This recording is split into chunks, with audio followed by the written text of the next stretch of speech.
तो गाइज अगर आप लोगों के पास दो तरह के एरर्स आ रहे हैं आईडीएम की एक्सटेंशन या कोई भी एक्सटेंशन को ऐड करते हो, फॉर एग्जांपल अगर आप कोई भी एक्सटेंशन को ऐड करते हैं, यहाँ पे ऑप्शन आ जाता है attempt to downgrade the extension या फिर क्रैक्स हेडर इनवैलिड का आपके पास एरर आता है। फॉर एग्जांपल यहाँ पे आपको एक्सटेंशन में ऐड करके दिखाता हूँ।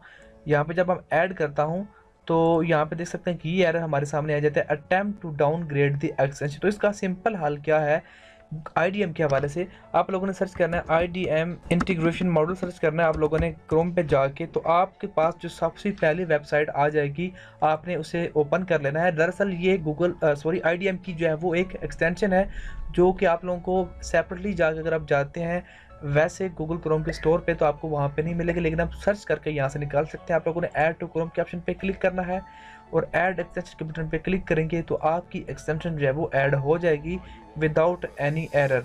यहाँ पे अगर हम एक्सटेंशन सेक्शन में आते हैं तो चेक कर लेते हैं, तो यहाँ पे देख सकते हैं कि हमारी एक्सटेंशन जो है वो विदाउट एनी एरर ऐड हो चुकी है।